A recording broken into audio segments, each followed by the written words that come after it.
우리 모두가 다 함께 걷고 있는 이 길의 지향점은 단 하나입니다. 바로 사랑과 자유와 평안이지요. 우리가 어떤 텍스트를 열람하고 연구하든, 그리고 어떤 작업을 하든, 무슨 웨스트 전성이든 이스트 전성이든 진실된 지혜든 거짓된 지혜든 이 모든 일과 이 모든 작업의 지향점을 우리는 절대로 잊어서는 안 되지요. 바로 우리가 살아있을 때 이 사랑과 자유와 평안을 확인하는 것이고요. 더욱 중요한 것은 바로 죽음의 순간에 있어서 이 살아있을 때의 자유와 사랑과 평안보다는 10배, 100배 더욱 선명한 바로 이 사랑과 자유와 평안을 확인하고자 하는 것이죠. 즉 삶에 있어서 경쾌하고 유쾌하고 죽음에 있어서는 더욱 10배, 100배 더욱 경쾌하고 유쾌한 그러한 사랑과 자유를 확인하고자 하는 것이지 절대로 다른 것은 없다 이 말이에요. 그런데 우리가 점점 알아가 보니까 이 사랑과 자유와 평안이라는 것은 개인적 조건과는 아무런 상관이 없다라는 것을 오히려 개인적 조건 동기로부터 멀어질 때, 개인적 조건 동기가 점점 희박해질 때 오히려 우리가 원했던 이 사랑과 자유와 평안이 더욱더 확인된다는 이 반전을 우리가 알고는 사실은 깜짝 놀랐던 적이 굉장히 많았던 것입니다. 자, 오늘은 이 도마복음 강독 준비 작업 1페이지 웨스트 분기부터 좀 더 상세하게 이 지혜 전성에 대해서 알아보도록 하겠습니다. 지금 이스트 분기 내지 이스트 전성에 대해서는 이 페이지에 매우 간략하게 되어 있는데 왜 웨스트 전성에 대해서는 좀 이렇게 복잡한가? 그것은 웨스트 전성이 매우 초기에 이 프로토타입의 순수 지혜가 전성되면서 개성되면서 많이 좀 왜곡되었달까 변질되었달까 혹은 좀 복잡하게 된 것이죠. 객관적으로 이야기하면 개인화, 대중화 되었기 때문에 이스트 전성보다는 많이 개인화, 대중화, 복잡화 되었기 때문에 이것을 가닥을 잡기가 사실은 매우 어렵고요. 또 굉장히 의식을 선명하게 해서 오랜 기간 많은 문서 자료를 열람을 해야 이게 알 수 있도록 되어 있기 때문에 참으로 혼자 공부하기에는 매우 어렵습니다. 내용이 어려워서 어려운 게 아니고요. 이 올바른 가닥을 잡아내기가 어렵기 때문에 이 작업을 해야 되는데 그러면 올바른 가닥을 왜 잡아야 되느냐 이렇게 질문하실 수 있습니다. 왜 그래야 되냐 하면 이 이스트 전성보다는 웨스트 전성에서 굉장히 이 정신적인 갈고리, 올가미, 족쇄, 메꿔핀 거짓이 매우 많기 때문에 우리가 여기에 사로잡혀 있는 경향이 있다 이 말이에요. 웨스트 전승에 몸을 담았던 사람은 더욱 그렇고요. 그렇지 않은 사람이라 하더라도 이게 원죄 개념, 그래서 사후 심판 개념, 그래서 영원한 지옥의 형벌 개념, 이러한 누가 특별하게 가르쳐 주지 않았는데도 이러한 개념들에 사로잡혀 있기 때문에 좀처럼 여기에서 벗어나기가 어렵다 이 말이죠. 그러나 제대로 된 이 전승의 맥락을 우리가 정확하게 이해할 때는 이러한 그 100년, 200년, 1000년, 2000년 된 이러한 올가미로부터 우리가 어떻게 보면 손쉽게 벗어날 수 있을지도 모른다 이렇게 말씀드릴 수가 있습니다. 그래서 웨스트 분기 제1분기부터 보도록 하죠.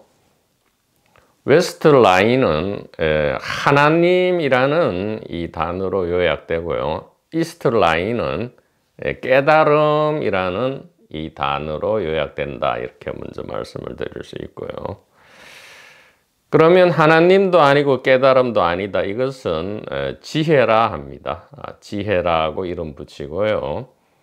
지혜이라면 매우 가치 중립적이고 순수한 단어라고 얘기할 수 있습니다. 그러니까 하나님이나 깨달음이라는 단어보다는 보다 가치 중립적이고 순수하다. 그래서 지혜라 이렇게 하고요. 이 원천은 이 카메페 지역에서 시작되었다.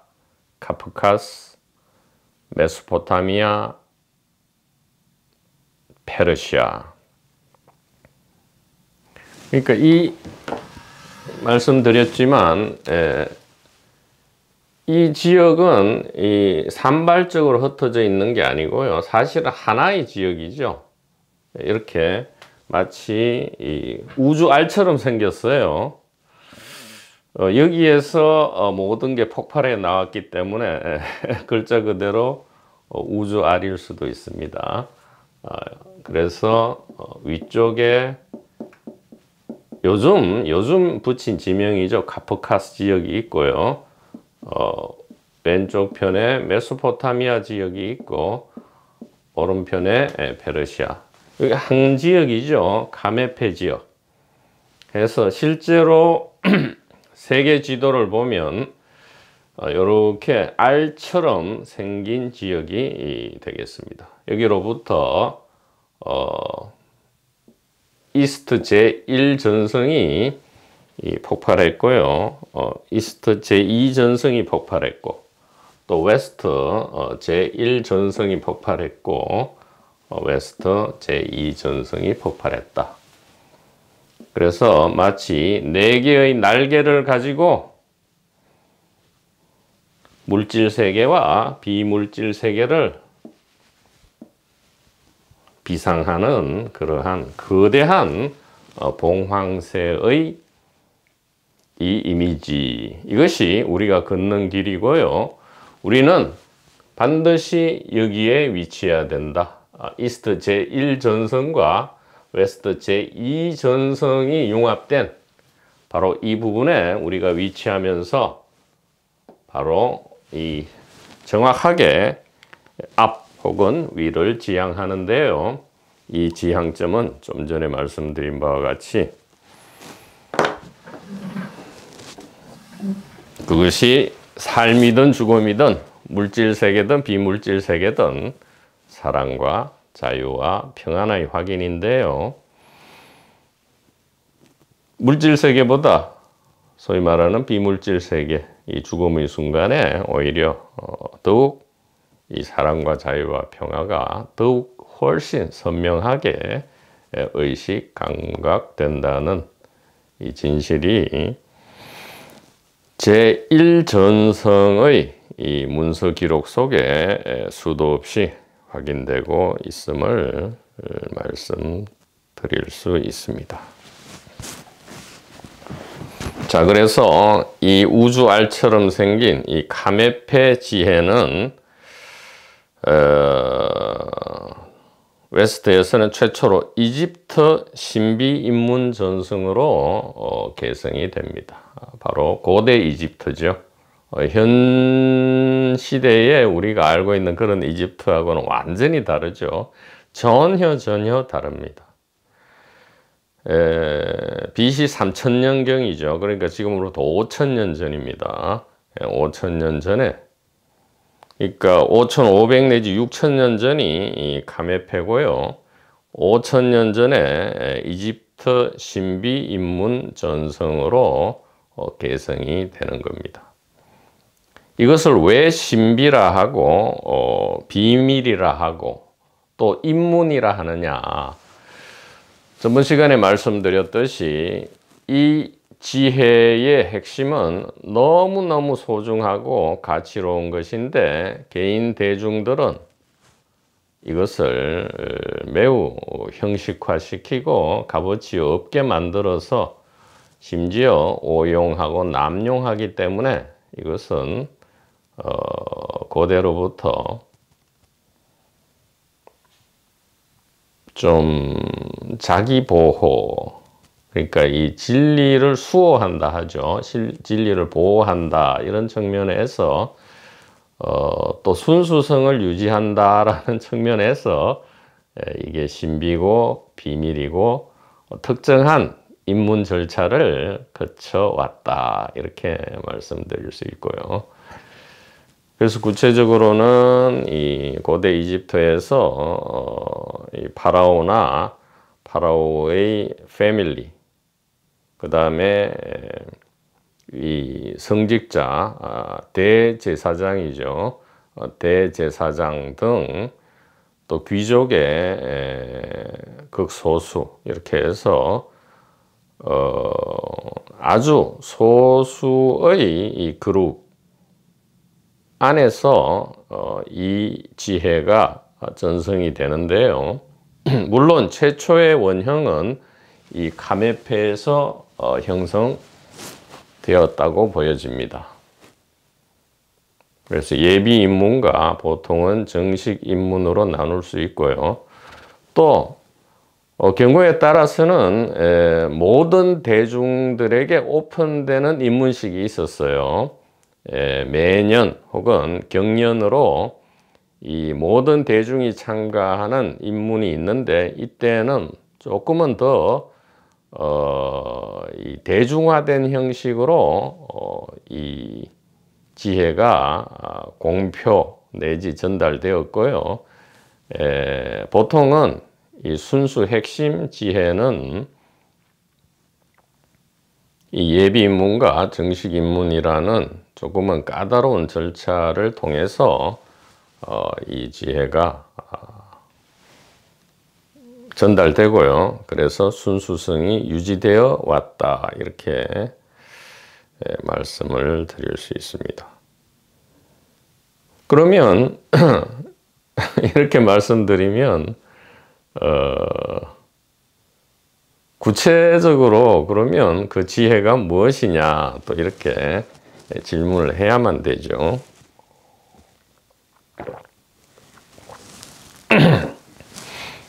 무엇입니까? 우리 인류가 6000년간, 역사 6000년간 오직 구한 것은 바로 말씀드렸다시피 하나님이 어딨냐, 깨달음이 어딨냐.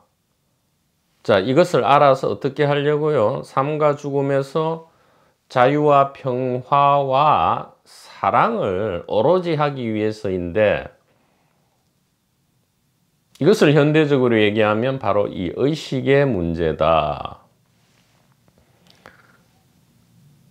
그러니까 요즘 경향이 어떠냐 하면 뭐 철학이든 과학이든 진짜 자연과학이죠. 자연과학에서든 철학에서든 무슨 인문학에서든 종교에서든 이 의식 이야기가 많이 나오기 시작한 것이 참으로 신기하기도 하고요.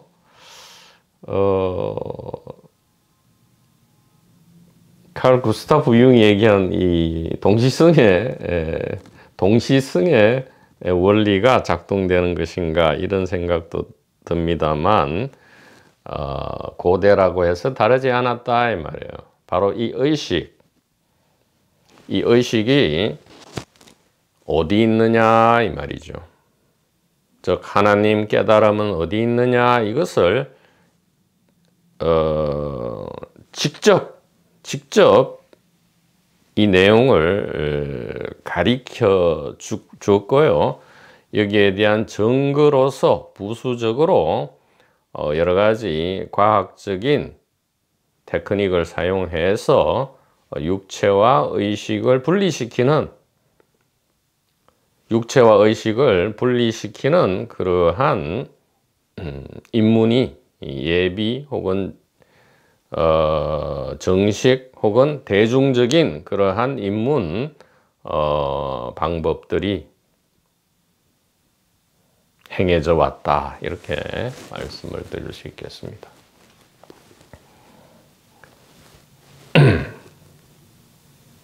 아니 그러면 육체와 의식을 분리시킨다 하는데 육체와 의식이 다른 것이냐? 같지요. 그러니까 이 지혜의 핵심, 이 의식의 단일성과 위치에 대한 이 유일한 지식을 충분히 직접 전달하고요. 물론 그냥 가벼운 분위기에서 전달될 수는 없고요. 되지도 않고요. 그렇게 하지도 않았겠죠. 아주 장엄한 그러한 조건을 갖추어서 또 여러 가지 과학적이고 요즘으로 치면 약물학적인 화학적인 그러한 지식을 바탕으로 여러 가지 보조기구를 사용해서 소위 말하는 자각몽, 체외이탈, 임사체험 이 동질적인 의식 상태죠. 바로도 의식 상태입니다. 반수면, 반각성 상태에 이 의식 상태를 유도해서 의식과 육체를 분리시킨 다음에 그 다음에 최초에 알려주었던 이 지혜의 핵심, 즉 의식과 물질은 다른 것이 아니다라는 이 지혜의 핵심을 아주 소수 그룹 안에서 그것도 오랜 준비 기간을 거친 다음에 이렇게 지혜가 전달되어 온 것이다 말씀드릴 수 있고요. 이 인문 전성은 그 다음에 우리가 최초로 알려진 이 메시아죠. 그러니까 이 최초에 알려진 메시아는 모세입니다. 우리가 메시아 이러면 예수 그리스도만 이야기하는데 마치 붓다라는 단어가 고유명사가 아니고 일반 명사이듯이 이 메시아도 고유명사가 아니고요 일반 명사입니다.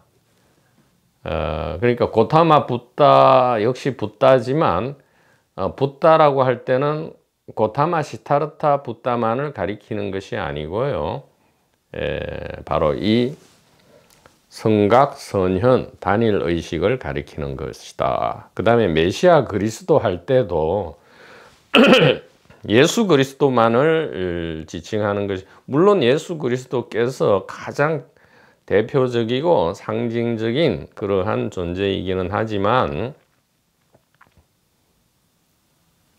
이것은 일단 일반 명사다라는 사실을 잘 알아야 되겠습니다. 그래서 역사 속에 등장하는 최초의 메시아는 그냥 구원자다 이런 뜻이죠. 유대 민족을 이집트 노예 상태에서 가나안 땅으로 인도한 구원자, 이 모세잖아요. 그래서 최초의 메시아다 이 말이에요. 심지어 이 페르시아의 이 고레스 대왕, 키루스라 하죠. 이 키루스 왕도 서쪽 여기 전승에서 메시아라고 지칭한다 이 말이에요. 왜냐하면 바빌론 압제에서 구원한 구원자이기 때문에. 그 다음에 마카비 혁명이 일어났을 때에 이 하스몬 왕조도 이 헬레니즘, 시리아의 셀레우코스 압제로부터 구원해낸 메시아라 할 수 있지요. 그 다음에 이제 대표적인 메시아인 우리 예수 그리스도께서 출현하신 것이다. 이렇게 말씀드릴 수가 있습니다. 자, 그래서 이 카메페, 그 다음에 이집트 신비 인문 전송, 그 다음에 모세가 이제 연결고리가 되는데, 모세는 잘 알다시피 이집트 왕자죠. 본래는 유대인인데 히브리인인데 아기 때 강에 바구니에 버려졌는데 이집트 공주로부터 구출되어서 결국 이집트 왕자, 즉 파라오 패밀리에 소속되게 되었다 이 말이죠. 파라오의 패밀리로 성장했다. 그래서 이것이 신화인지 아니면 실제 역사인지 여부는 사실은 중요한 게 아니죠. 이 고대 영웅들이, 즉 메시아들이죠. 이 고대 영웅 메시아들이 아기 때 바구니에 담긴 채로 강에 버려져서 어떤 귀족의 집안에 들어가서 나중에 위대한 영웅이 된다. 이것은 고대 동시에 다발적으로 출현하는 이 영웅 신화이기도 하죠. 어쨌든 모세가 처음부터 이집트인이었는지 아니면 실제로는 히브리인인데 이집트 왕족으로 들어가서 나중에 히브리인임을 자각하고 이 유대 민족을 구해냈는지 여부는 모르지만 사실상 이 역사 연구에 의하면 이 모세가 이집트를 나왔던 당시에 아직 유대 민족, 그 유일신 여호와를 신앙하는 이 유대 민족이라는 개념은 아직 없는 상태죠, 사실은. 그래서 이 모든 것을 어떤 것으로 풀어내야 하냐 하면 이 바로 순수 지혜 전승의 맥락 안에서 우리가 의식을 선명하게 하고 이 가닥을 풀어내야만이 이 설치된 여러 가지 함정이나 올가미에 걸리지 않게 된다. 이렇게 말씀을 드릴 수 있습니다. 그래서 모세가 원했던 원하지 않았던 이 하나님, 바로 이 성각의 지혜죠. 이 성각의 지혜가 모세로 하여금 이 소명을 받아들이게끔 어떻게 보면 강요된 거지요. 그래서 아마도 이 파라오 왕가와 이집트 대제사장 그룹에서 전승되던 이 지혜 전승을 분명히 모세는 전승받았을 것이고요. 그래서 종교적으로, 과학적으로, 학문적으로 모세는 매우 뛰어났을 것이다 이 말이죠. 그렇기 때문에 당시 세계의 구원자 메시아로서의 소명을 받았고요. 또 받아들일 수밖에 없었을 것이다. 이렇게 말씀을 드립니다. 자, 이 모세 전승은 그러니까 카메페 이집트로부터 흘러간 이 전승이 모세로부터 다시 계승되어서 이제 시나이 사막을 40년간 방황한 다음에 최초 탈출자들이죠. 최초의 이 이집트 애굽 엑소더스를 한 수백만의 사람들이 사실은 모두 죽고요. 다 죽었습니다. 제2세대로서 완전히 신선한, 그러니까 9세대가 완전히 다 이 시나이 사막에서 죽고요. 온전하게 새롭게 구성된 이 새로운 세대. 그러니까 시나이 사막에서 새롭게 형성되었다. 이 말은 사실 매우 상징적인데 이 사막, 그러니까 이 부분이 좀 분명하게 돼야 됩니다. 이 서쪽 전성에서 사막은 아라비아라는 말과 같고요. 이 사막 아라비아는 또 광야라고 합니다. 이 전부 같은 단어예요. 예, 용법이 같다 이 말이에요. 사막, 아라비아, 광야. 여기는 무엇을 상징하느냐? 순수, 지혜를 상징하고요. 이 전성자들을 경건한 사람이다 이렇게 얘기합니다.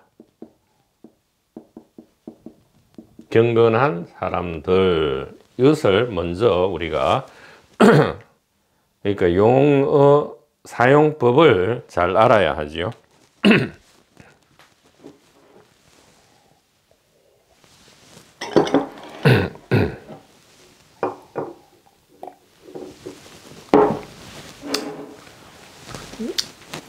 그래서 우리가 이 웨스트 제1분기 지혜 문서를 읽을 때는 그것이 뭐 정경이든 외경이든 마찬가지입니다. 이 지혜 문서를 읽을 때는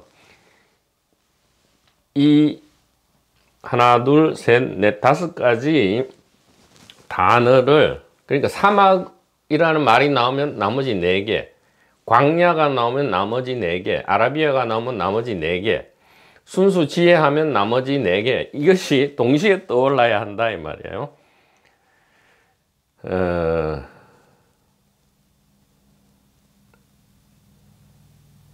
그래서 엑소더스 이후에 시나이 사막에서 40년간 방황했다 이 말은, 그리고 최초에 탈출한 모든 사람이 죽고 완전히 새로운 그룹으로 바뀌었다 이 말은 뭐예요?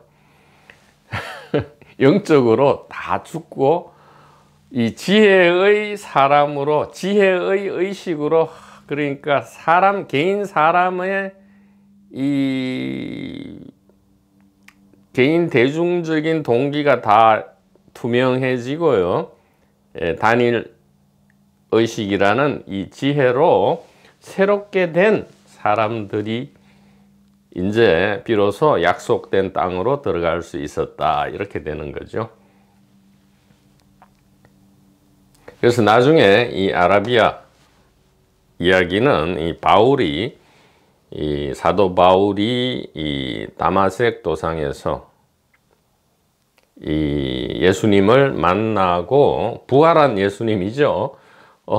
예루살렘에 있는 그 사도들에게 가지 않고 아라비아로 갔다 3년간, 이 말에 이 말을 뭐 제가 다 열람한 것은 아니지만 정확하게 이 뜻을 풀이한 사람이 풀이한 그 해설을 보지를 못했다는 기억이 있습니다. 그래서 이 아라비아에 대한 이야기를 정확하게 알기 위해서는 이 5가지가 하나의 용법 내다라는 것을 말씀을 드리고요. 지금도 마찬가지입니다. 이 순수 지혜의 개성자들은 다 경건한 사람들일 수밖에 없겠죠. 그러니까 순수한 열정과 겸허한 믿음, 그리고 엄청난 용기를 낼 수 있는 사람, 이렇게 말씀을 드릴 수 있습니다. 자, 그래서 이 지혜로서 온전히 새롭게 된 이 경건한 사람들이 이제 가나안 땅으로 들어가서 어떻게 됐어요? 이제 소위 말하는 그 자기들만의 나라를 세우죠. 그래서 통일왕국이 가나안 땅에 이제 성립이 되고요. 최초의 그리스도, 즉 기름 부음 받은 사람이 사울 왕이 있고요. 그 다음에 다윗 왕이 있고, 그 다음에 우리가 잘 알듯이 솔로몬 왕이 출현을 합니다. 사울, 다윗, 솔로몬으로 이어지는 통일왕국이 있게 되었고요. 이 솔로몬 시대에 소위 말하는 제1성전이 지어지죠. 솔로몬 성전이 지어집니다. 그 이전에는 이제 장막 성전이라 하죠. 장막 성전이 있었고요. 정식으로 이제 성전이 지어지는 것이 솔로몬 때다. 근데 이 솔로몬 사후에 통일왕국이 분열되죠. 북이스라엘과 남유다로 분열이 되고요. 그 다음에 이제 북이스라엘은 BC 700년대입니까? BC 700년대쯤에 아시리아에게 멸망하고요. 남유다는 BC 500년대에 바빌론에 의해서 온전히 멸망되어 버리고요. 이때 솔로몬 성전이 파괴되어 버리죠. 성전이 파괴된다는 것은 사실은 이 지혜 전성이 끊겨버렸다 이 말과 마찬가지입니다. 왜 끊겨버리겠어요? 성전 파괴는 지혜 전성이 끊어졌다 이 말인데, 그 이전에 수많은 왜곡과 오염이 일어난 거겠죠. 최초에 이 전성되던 이 순수한 전성이 시간이 많이 흘러서 많이 개인화, 대중화되었다 이 말이에요. 그럼 다시 또 이 아주 극소수의 비밀 전성으로 돌아가게 됩니다. 늘 그래 왔지요. 자, 그래서 북이스라엘은 수도가 사마리아고요. 남유다는 예루살렘입니다. 그러니까 남유다의 이 예루살렘, 이것이 이 바빌론에 의해서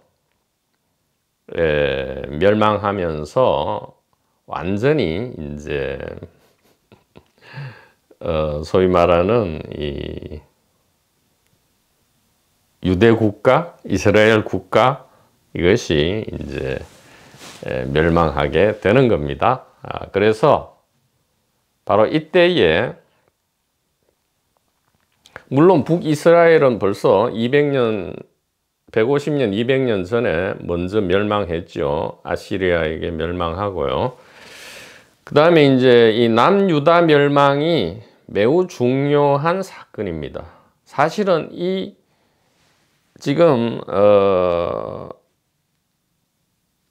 바빌론에 의해서 멸망된 이 사건이 이 유대인들의 이 히브리인들 입장에서는 참으로 슬프고 가혹한 사건인데, 사실은 이 사건이 없었다면 이 유대교라는 것이 확립될 수도 없었고요.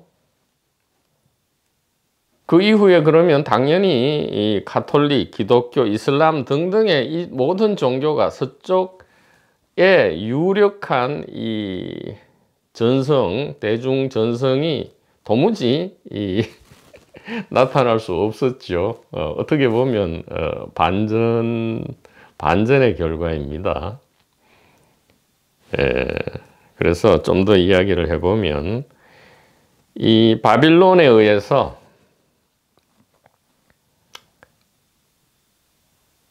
그러니까 온전히 이 이스라엘 국가가 이제 파괴되고요.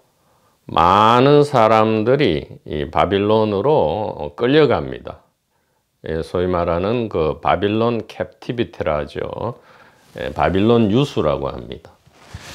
바빌론 유수가 한 70년 이상 계속되죠. 70년이란 세월 동안 거의 민족의 중요한 대부분의 사람들이 바빌론이라는 그 당시에 세계적인 도시로 끌려가서 70년을 살다 보면 사실은 그 민족성이라든가 종교성이 다 없어져 버리죠. 그리고 바빌론이라는 데가 뭐 비종교적인 국가도 아니고요. 엄청나게 종교색이 짙고 또 과학이라든가 여러 가지 이 문명이 고도로 발달한 국가에서 70년을 지낸다. 이 말은 뭐 이런 비유가 적절할지는 모르겠는데, 예를 들어 조선시대에 살던 많은 민중과 왕과 귀족과 민중과 노예들이 갑자기 조선시대에 이제 미국이 있다 합시다. 미국이라는 나라로 끌려간 거예요. 인구의 한 3분의 2가 미국으로 끌려가서 미국에서 한 100년을 살았다 이 말이죠. 그러면 어떻게 되겠어요? 조선이라는 어떤 정체성이 남아 있을 수 있겠습니까? 그런데 묘하게도 그 이전에 이 광야의 기억, 그리고 이 지혜 전성의 기억, 그 다음에 위대한 선지자, 예언자들에 의해서 70년 동안 완전히 없어지지 않고요. 일부 엘리트 그룹에서는, 물론 대중들은 벌써 바빌론으로 다 동화되어 버렸죠. 그런데 일부 종교 엘리트 그룹에서는 이 지혜 전성의 핵심이든 아니면 형식적 부분이든 간에 꼭 붙들고, 특히 이 예언자 선지자들의 이 지혜의 전달 방식은, 그리고 지혜를 받고 또 공개하고 하는 방식은 바로 요즘 말로 얘기하면 바로 이 환상과 계시와 꿈이라 하죠. 그러니까 자각몽, 체외이탈, 임사체험입니다. 역시 이 바로도 의식 상태에서의 메시지를 계속 간직하고 있었던 거죠. 이 예언자 선지자 그룹에 의해서. 그래서 70년간 지내다가 모진 시련의 시기였을 수 있습니다. 이 종교 엘리트 그룹에서는. 그러니까 대중들이 이게 바빌론식 그리고 이집트식의 이 대중화되고 형식화된 이러한 온갖 우상 숭배에 젖어드는 것을 보면서 매우 한탄했겠죠. 그래서 뭐 그런 노래도 있잖아요. 바빌론 강가에서 시온을 기억하노라, 이런 노래가 있었죠. 시온이라는 것은 이제 예루살렘, 그러니까 이전에 이 통일 우리 국가를 이야기하는 거예요. 예루살렘 그 남서쪽에 있는 산을 시온산이라 하는데 해발이 뭐 750 정도밖에 안 됩니다.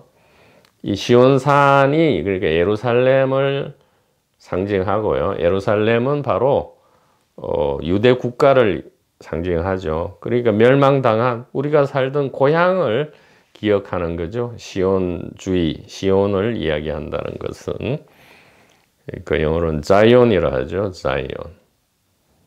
By the rivers of Babylon, there we sat down. Yeah, we were, when we remember Zion. 바빌론 강가에 우리는 앉아 있었네. 그리고 우리는 울었다 이렇게 얘기하죠. 우리는 울 수밖에 없었다 이 말이에요. 그리고 늘 자이온, 예루살렘, 시온을 기억하였다. 왜 울었습니까? 이 엄청나게 압도적인 국제도시, 이 바빌론에서 어떻게 했어요? 당신들이 얘기하는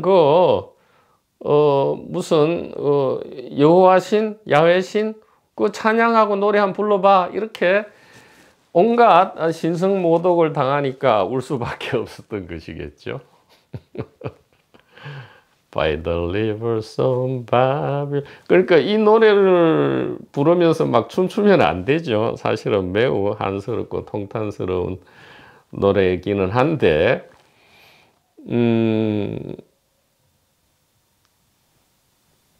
어떻게 보면 인류 전체의 입장에서 보면 이 유대교가 비로소 이 바빌론 캡티비티 기간 동안에 확립이 되었고 의식각성이 일어났죠.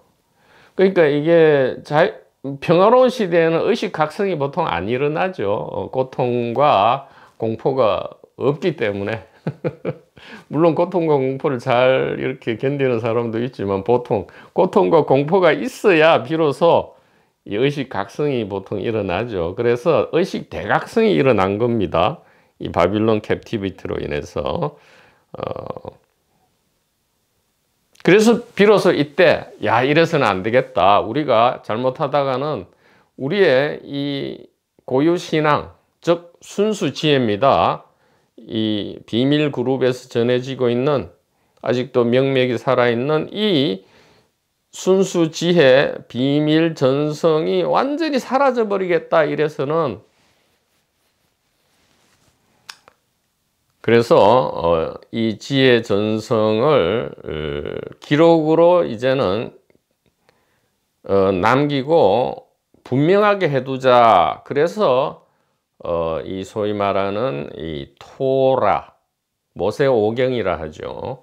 모세오경이 이 바빌론 유수 기간 혹은 그 이후에 페르시아 키루스 대왕, 메시아죠, 에서 해방된 이후에 비로소 이 토라가, 모세오경입니다. 창세기, 출애굽기, 레위기, 민수기, 신명기, 이 5권의 율법서죠. 이 5권의 율법서 토라, 모세오경이 이 바빌론 유수 기간 동안에 이제 확립, 성립, 편집, 출간이 되고요. 사실 이때에 비로소 우리가 알고 있는 이 유대 민족, 유대교라는 것이 서서히 형성되기 시작하는 것이지, 사실은 그 이전에는 불분명합니다. 유대민족 개념도 불분명하고요. 이 유일신 신앙, 여호와 신앙도 불분명해요. 왜냐하면 뭐 사울, 다윗, 솔로몬 시대를 위시해서 그 이전에는 여전히 이 가나안 안에서도 다신교, 그 만신을 다 신앙했고요. 뭐 바알신이라든가 몰록신이라든가 뭐 온갖 종류의 여러 신들이 실제로 신앙되었고요.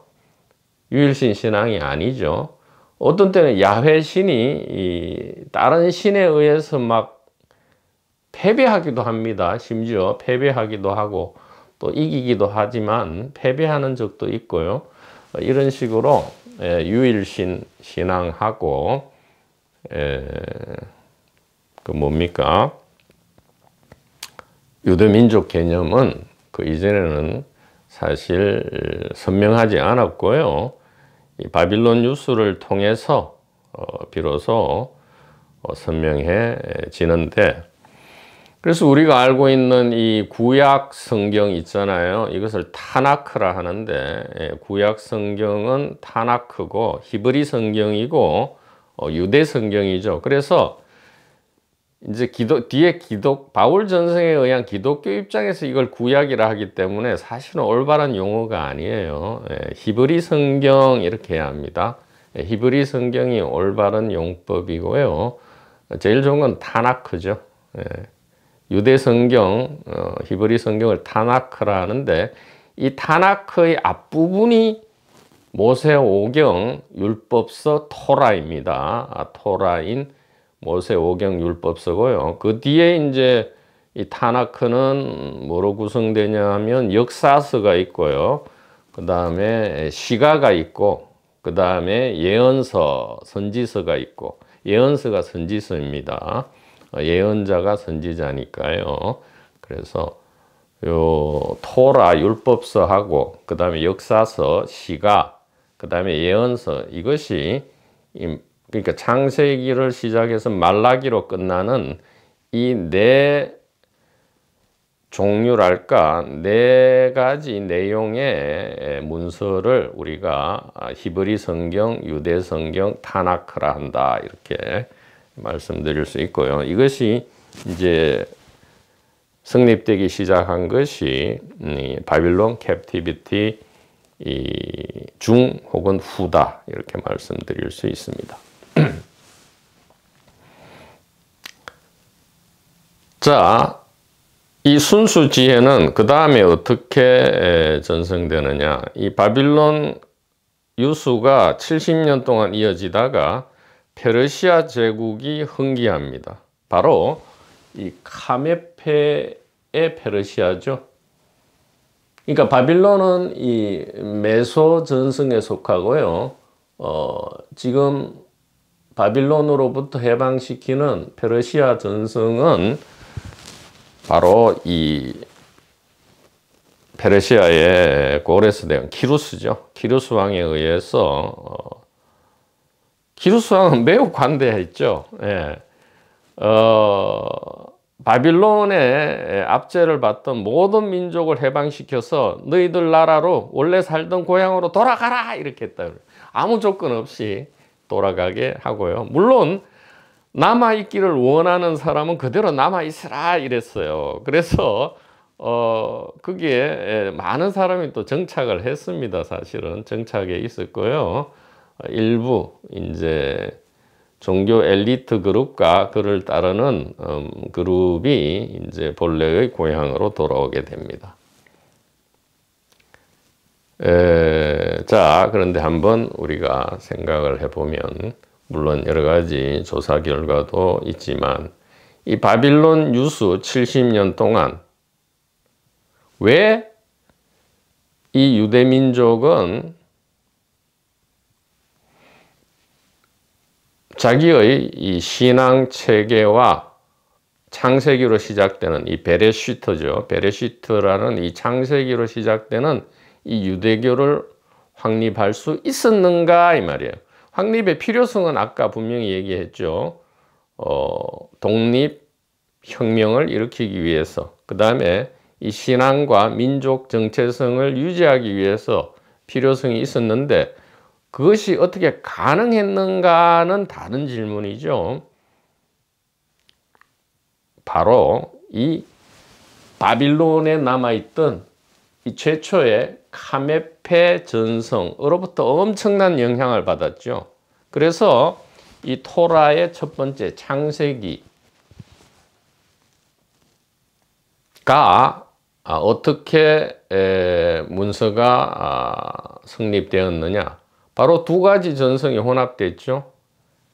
최초의 바빌론으로 끌려가기 이전까지의 전성은 무엇입니까? 카메페 이집트 모세 전성이잖아요. 카메페 이집트 모세 전성.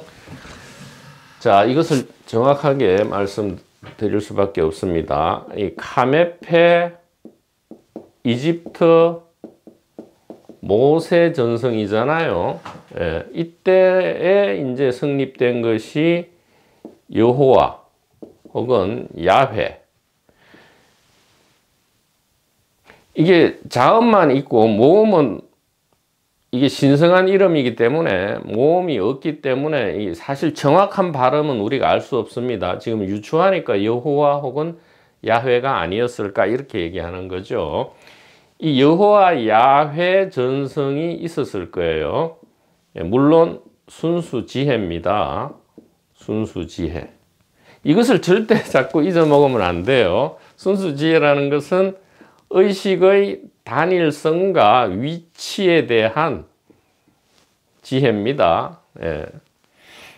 간접적인 증거 인문을 포함한 간접 증거를 제시하는 이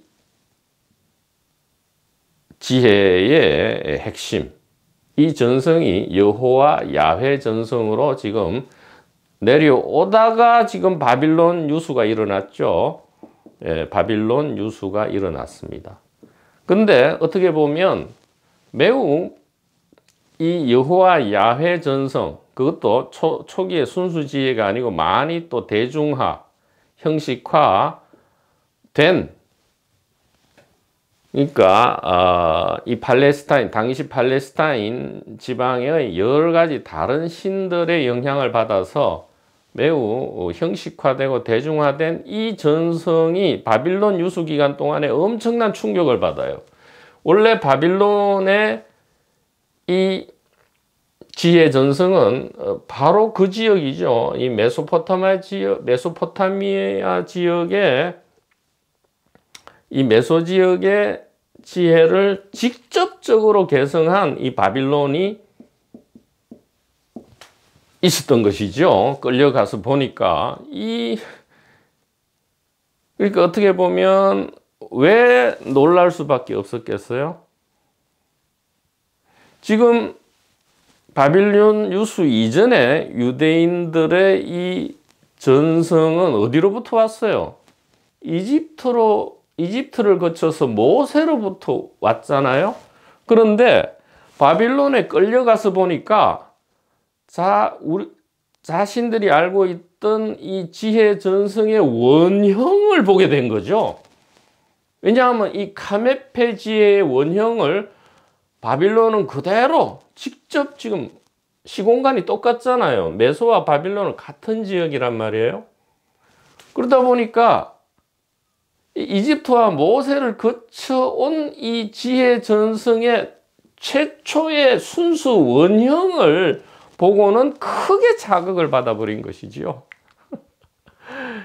이 바빌론 강가에서 울고 있던 이 예언자 선지자들은 이 바빌론의 이 엄청난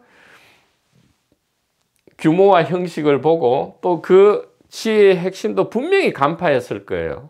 자, 이것을 우리의 이 고향 시온주의라 하죠. 본래 시온주의는 이때 일어난 거예요. 그러니까 이 순수한 우리 시온주의와 어떻게 조화시킬 것인가 이 고민할 수밖에 없었죠. 울 수밖에 없었단 말이에요. 그래서 이 바빌론에서 전해 내려오는 순수지혜, 지금 파악되는 것으로는 뭐 길가메시를 비롯한 이 점토판에 적혀져 있는, 선명하게 적혀져서 구체적으로 전달되고 있는 이 지혜 전성을 분명히 이 바빌론 유수 기간 동안에 열람했을 것이고요. 또 전해져 내려오던 이 자각몽 체외이탈 임사체험, 루시드 LD, 그 다음에 OBE, ND이죠. 요즘 말로 하면 LD, OBE, ND인데 이러한 장치를 통해서 그 다음에 점토판에 지혜 기록을 열람한 후에 크게 자극받았죠. 그래서 이 중에서 길가메시 이야기 중에 이 뱀이 무엇을 훔쳐가죠? 불로초, 영생초죠. 영생초를 훔쳐가는 이 이야기를 도입합니다. 어디로 도입합니까? 원래 전해지던 전성이 있겠죠. 이 카메페. 여기선 직접 전성이고, 카메페 이집트와 모세를 통해서 약간은 각색되어서 전해져 오던 그 전성과 본래의 전성을 결합해서 드디어 선악과 에덴의 스토리가 만들어진다 이 말이에요. 그래서 이 창세기에는 이 조화되지 않는 두 개 스토리가 있다 이렇게 얘기하죠. 야훼 문서와 소위 말하는 엘로힘 문서. 그러니까 이게 두 개로 선명하게 구분이 돼요. 창조 이야기도 보면 굉장히 왔다 갔다 한다 이 말이에요. 그리고 여러 가지 단일 저자 내지 단일 신앙이 아닌 것으로 보인다라고 아주 세밀하게 연구가 되었는데, 이것을 자세히 분류를 하다 보니까 이 토라에 보니까 야훼 문서와 엘로힘 문서로 완전히 구분되는 다른 이야기가 서로 섞여 있다. 왜 그렇게 될 수밖에 없겠습니까? 이 야훼 문서라는 것은 바로 이 이집트와 모세를 거쳐서 내려오던 본래의 그 바빌론 유수 이전의 전성 구전으로 전성되어 온 것에다가 바빌론 유수 기간 70년 동안에 자극받은 이야기, 즉 엘로힘 문서 내용이죠. 이 두 개가 합쳐질 수밖에 없었던 것이죠. 그래서 이집트 모세 전성과 최초의 이 수메르 전성, 그래서 바빌론으로 계승된 이 수메르 전성이 합해져서 이 토라의 제1권 창세기에는 그 다음에 그 뒤에 문서에도 줄곧 이 야훼 문서와 엘로힘 문서가 결합되어 있다. 이렇게 이야기할 수 있겠습니다.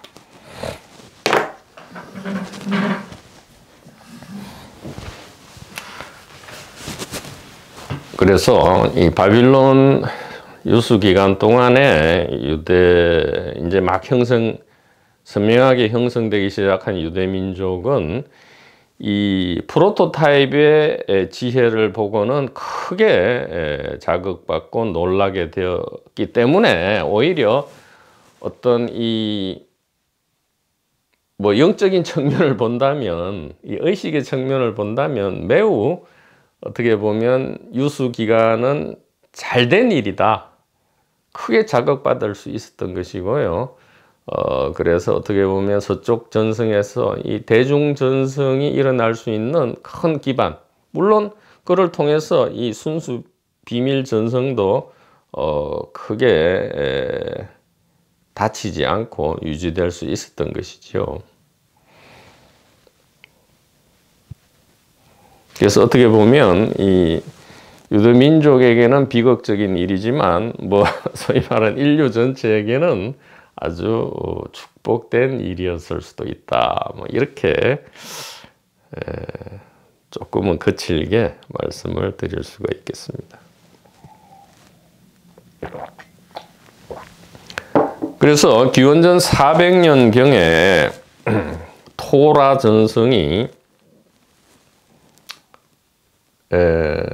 그러니까 수메르 직접 전성과 이집트 전성이 결합되어서, 즉 야훼 문서와 엘로힘 문서가 결합되어서 토라가 편집 출간되고요. 그 다음에 이 타나크 히브리 이 성경이 성립되기 시작합니다. 자, 그래서 다시 이 고향 땅으로 돌아가서 성전을 재건축하죠. 스룹바벨 성전이라 합니다. 제2성전이죠. 그러니까 솔로몬 성전이 제1성전이고, 이 성전이 왜 중요하냐면 이 돌과 이래 모르타르로 짓는 이 성전 자체가 중요한 게 아니고요. 당시의 성전은 무엇을 의미하냐면 바로 이 순수 지혜, 순수 비밀 지혜가 바로 이 성전 안에 있다. 즉 이 성전은 순수 비밀 지혜의 온전한 보존을 상징하는 거기 때문에 이 성전이 중요한 것이지요. 그 성전의 건축물이 중요하다는 게 아니고요. 순수 지혜, 이게 지혜 전성을 순수하게 유지해서 온전히 하는 것, 이것이 성전의 상징이다 이 말이에요. 그래서 돌아가자마자 제2성전 스룹바벨 성전을 건립하고요. 잘 삽니다. 다시 이제 유대 국가죠. 고향으로 돌아가서 행복하게 사는데 80년이에요. 80년. 80년 동안 이 스룹바벨 성전을 다시 만들고 타나크를 편집 성립하고요. 유일신 신앙, 즉 야훼와 엘로힘 신앙을 굉장히 선명하고 구체적으로 형성해 가면서 80년간 잘 사는데, 다시 또 대세계 제국이 건립되죠. 이 헬레니즘, 알렉산더의 헬레니즘 제국이 이 유대를 해방시켜준 페르시아를 대격파를 하고요. 대격파를 하고 이 헬레니즘이 다시 이 레반트 팔레스타인 지역에 밀어닥치기 시작합니다. 그래서 다시 점령되어 버리죠. 헬레니즘 대제국의 이 산하로 이 스룹바벨 성전 국가가 들어가게 됩니다. 그러니까 이민족이 자꾸 이제 지배를 하게 되는 거죠. 이 헬레니즘 문화, 헬레니즘 신앙이 들어오고요. 그래서 어떻게 됐냐 하면 언제입니까? 기원전 168년경이 됐을 때는 어떤 일이 일어나냐 하면 알렉산더 사후에 분열된 제국 중에, 헬레니즘 제국 중에 하나인 이 셀레우코스 제국, 시리아죠. 시리아 셀레우코스 제국의 안티오쿠스 4세라는 이 왕이, 물론 이 유대 지역을 다스리는 거죠. 이 시리아의 셀레우코스 왕조의 안티오쿠스 4세가 이 헬레니즘식의 신앙을 강제를 한다 이 말이에요. 그 이전까지는 뭐 그러지 않았고요. 신앙이 자유롭단 말이에요. 비교적 특히 페르시아 제국의 경우에는. 근데 이 헬레니즘 제국의 알렉산더 사후에 이 시리아의 셀레우코스의 왕조의 안티오쿠스 4세는 심지어 이 성전에, 스룹바벨 성전 안에 이 제우스 신상을 막 세우고, 또 이 토라 율법의 준수가 이 생명보다 소중한데 율법 준수를 파회시키고, 이러한 이 신성 모독이 계속 일어나니까 이 유대인들이 참지를 못하죠. 못 참고 드디어 전쟁을 일으킨다 이 말이에요. 이 헬레니즘 제국에 대한 전쟁을 일으키는 것, 이것을 마카비 혁명이라 하고요. 혹은 마카비 전쟁이라고도 합니다. 이게 168년입니다. 이것이 왜 중요한가 하면, 여기서 드디어 이제 바리새, 사두개, 에세네, 젤롯 등등 이 예수 그리스도의 출현 기반이 이때 168년 주전이죠. 소위 말하는 BC 주전 168년에 이 마카비 전쟁이 일어나고요. 그래서 다시 이 독립을 성취하죠.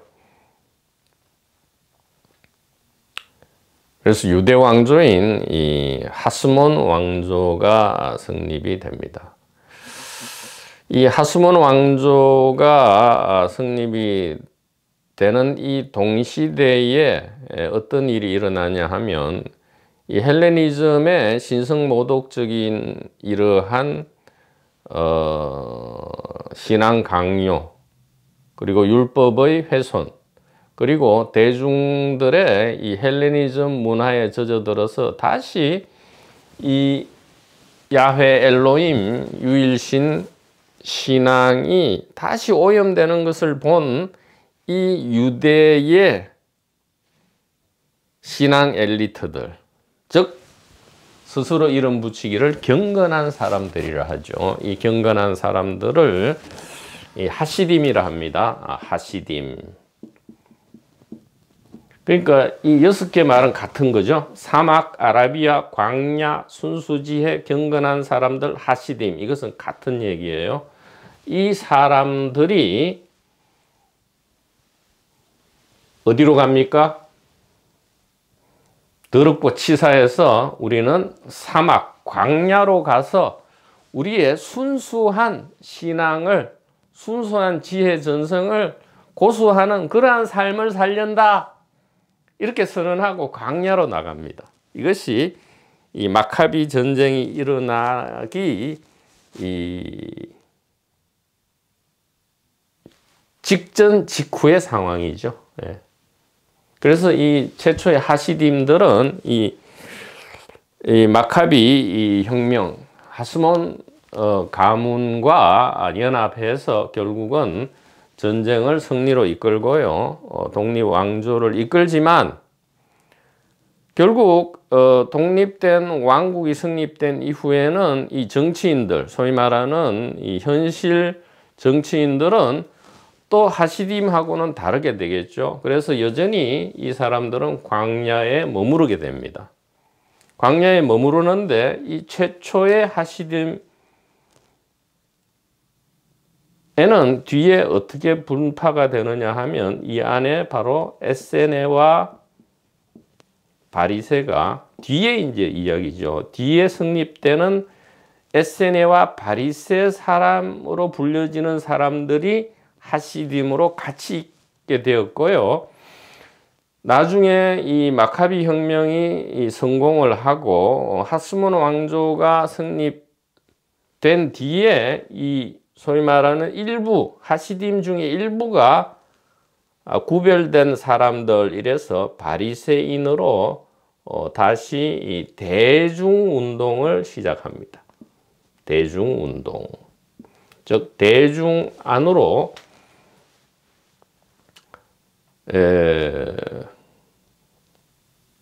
좋게 이야기하면 대중 속으로 들어가는 거고요. 나쁘게 이야기하면 이 경건한 사람들 입장에서 볼 때는 개인화, 대중화, 세속화 되어 버리는 거죠. 예, 이 하시딤 중에서 일부 분리 구별된 사람들이죠. 예, 바리새. 그래서 이들은 다시 이 대중으로 들어가고요. 이 사두개는 뭐냐? 사두개는 이 하시딤 그룹에 속하지 않고요. 본래 이 헬레니즘 제국에 어느 정도 타협적이었다가 나중에 하스몬 왕조와 아주 잘 지내는 사람의 그룹, 이것이 사두개입니다. 그러니까 바리새와 사두개는 사실은 완전히 극과 극이고요. 에세네는 최초의 바리새와 같이 했던 사람들이죠. 그러니까 어느 정도 전성이 유사하고요. 사두개는 완전히 다른 그룹이다. 이렇게 우리가 파악할 수 있겠습니다. 그래서 이 마카비 혁명전쟁, 즉 헬레니즘 제국으로부터의 독립혁명전쟁이 일어날 이 당시에 이 광야, 아라비아로 나가서 이 순수 지혜의 전성을 유지하고자 했던 그룹, 이것을 하시딤이라 하고요. 이 하시딤 전성 안에는 원형의 바리새인들도 포함이 된다. 이렇게 이야기를 할 수 있습니다. 자, 그러면 지금 말이 나왔으니까 이 에세네, 바리새, 사두개, 그 다음에 또 하나의 당인 이 열심당에 대해서 이야기를 하죠. 이 페이지 이 웨스트 제1분기 밑에 줄을 달아놨습니다. 신구약 중간기의 동향해서 거친 비유인데 어떻게 보면 거친 것이 아니고 적절하다 이렇게 얘기할 수 있겠어요. 신구약 중간기 동향을 보죠. 신구약 중간기라는 것은 그러니까 타나크의 마지막 말라기 이후부터 이 신약, 소위 말하는 이 바울 서신과 복음서가 나타나기 이전까지의 기간을 이야기합니다. 이 기간 동안에 형성된 것이 바로 이 네 개 유대교 분파죠. 사두개파, 바리새파, 에세네파, 젤로파 이렇게 되고요. 이 페이지입니다. 사두개파는 타협적 대중 종교다 이렇게 얘기할 수 있어요. 세간이다 이 말이죠. 이 이스트 전성에 의하면 이 세속 사람들이다 이 말이죠. 사두개인들은. 그 다음에 바리새인들은 뭐냐? 바리새파는 소위 말하는 도판 종교판이다 이 말이에요. 그러니까 사두개가 싫어서 우리는 우리는 세속을 떠나서 출세속적으로 성스럽고 거룩한 것을 우리는 율법을 준수하고 이 토라를 준수하고 성스럽고 거룩한 이 전성을 우리는 지키련다. 우리는 세속적이 아니다. 출세속이다. 이렇게 하는 거예요. 요즘 도판 종교판과 같은 것이 바리새파다. 즉 출세간이라는 가면을 쓴 세간이다 이 말이에요. 왜냐하면 순수 지혜의 전성을 다 잊어버리고 이 지혜의 껍데기, 형식만 가지고 있기 때문에. 그래서 예수님께서는 사두개나 젤롯을 뭐라 하지는 않았어요. 이미 뭐 별 상대할 필요가 없으니까요. 바리새인들을 왜 욕했느냐? 입으로는 뭐 올바른 것을 얘기하는 듯 하지만 그것은 너희들이 전부 위선적이고 꾸미는 것이고 사실은 개인 대중적인 어떤 동기가 있고 그런 게 아니냐 이렇게 질타를 하신 거죠. 이 바리새는 도판 종교, 요즘 말로 하면 도판 종교판이고요. 사두개는 이 세속이고요. 에세네파는 뭐냐? 바로 진짜죠. 소위 말하는 지혜 전성의 순수성을 지키려고 애쓰는 그룹이다. 그래서 사막 아라비아 광야 같은 말이에요. 사막 아라비아 광야 그리고 에세네 이것은 사실 같은 말입니다. 그러한 그룹이 에세네가 되고요. 이 왜 에세네가 중요하냐 하면 바로 이게 이제 의의 교사라든가 예수님이라든가 야고보가 바로 이 에세네 라인에서 나오기 때문에 그렇다 이 말이에요. 에세네의 완전 소속일 수도 있고 아니면 에세네의 일부 소속되었을 수도 있지만 어쨌든 에세네와 가장 관련성이 깊기 때문에 이 얘기를 할 수밖에 없다 이 말이죠. 사도 바울조차도 지금 처음에는 바리새였다가 사실 에세네와 관련이 있다 이 말이에요. 물론 나중에 순수 에세네 전성을 다시 좋게 이야기하면 업그레이드 했달까, 나쁘게 얘기하면 에세네 전성을 이해하지 못했달까, 혹은 자신의 체외이탈 체험을 개인적 그런 체험 경험을 더욱 중시했달까, 아니면 이 신앙적 자부심이 매우 높았달까, 뭐 이런 여러 가지 다른 각도에서 이름 붙일 수 있는 이유로 사도 바울을 이야기할 수 있지만 어쨌든 에세네와 또 여전히 연관이 있다 이 말이에요. 그러니까 예수님은 이 에세네와 연관이 있고요. 사도 바울은 바리새와 연관이 있다가 에세네와 뒤에 와서 연관이 있다가 또 이 소위 말하는 예전 이 선지자 예언자들의 이 순수 지혜의 방법의 하나인 이 체외 이탈 혹은 자각몽을 통해서 즉 비일상적 의식 상태를 매우 강조하는 그러한 전성을 새롭게 창시했다 이렇게 이야기를 할 수 있겠습니다. 젤로파는 뭐냐? 열심당이죠.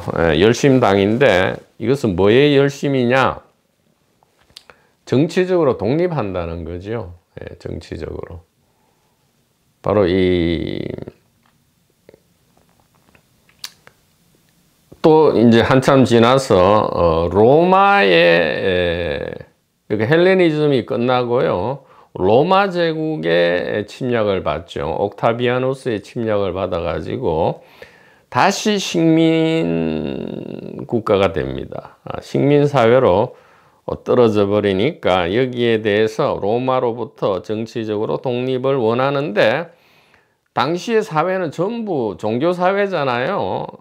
사두개, 바리새, 에세네 등등이 지금 판을 치는 종교 사회니까 이러한 종교적인, 즉 도판, 종교판을 등에 업고 정치 권력 목적을 이루려는 아수라 정치병 세간이 바로 젤로파다. 이렇게 현대적 상황과 좀 대응시켜서 이 네 개 중요 분파를 말씀드릴 수 있고요. 뭐 좀 첨언을 하자면, 지금 우리들이 걷고 있는 이 자유 채널의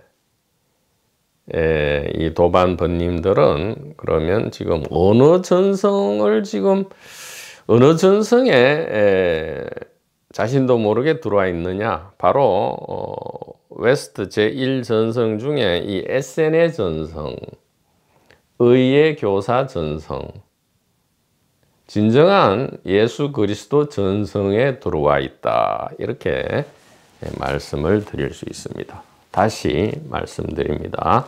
순수 지혜 전성인, 즉 이 카메페에서 시작된 지혜의 원형을 고스란히 간직하고 있는 순수 지혜 전성인 에세네 예수 그리스도, 진정한 예수 그리스도입니다. 진정한 예수 그리스도 전성으로 들어와서 우리가 다 함께 이 길을 걷고 있다. 이렇게 말씀을 드릴 수가 있겠습니다. 자, 그래서 이 마카비 혁명 기간 동안에 하시딤 전성이 이제 탄생을 하고요. 이 전성 안에서 바로 이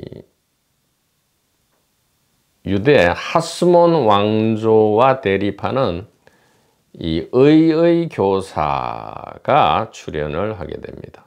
이 의의 교사는 당시 유대 사회에서 가장 존경받는 신앙적 서성, 영적 선생으로 취급되고 있었고요.